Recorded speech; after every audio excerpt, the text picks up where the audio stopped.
treating the Arab population as a whole, the Palestinian population as a whole, as an inferior race.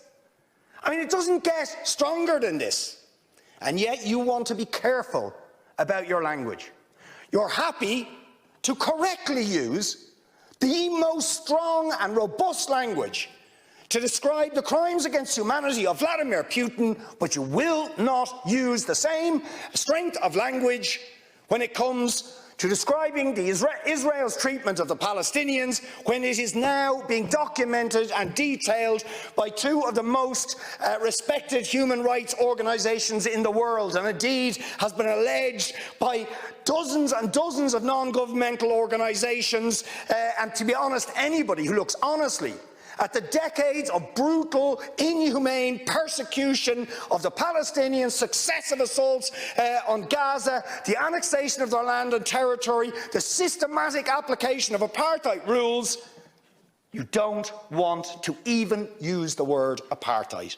Never mind sanctions. 5 days sanctions against Putin and his thugs, 70 years of oppression by the Palestinians, and it wouldn't be, what was the word you used? It wouldn't be helpful to impose sanctions.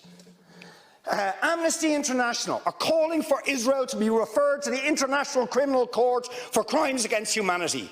Will you support it? They are calling for targeted sanctions against Israeli officials who are perpetuating the system of apartheid, just exactly the same types of sanctions you've just initiated against Vladimir Putin. Will you support it? And I think the answer is clearly you're not going to. And then we ask the question, why? Why?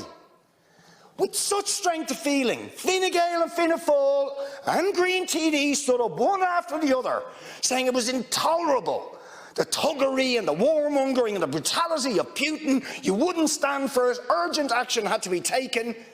But we've got to be much more careful with the Palestinians.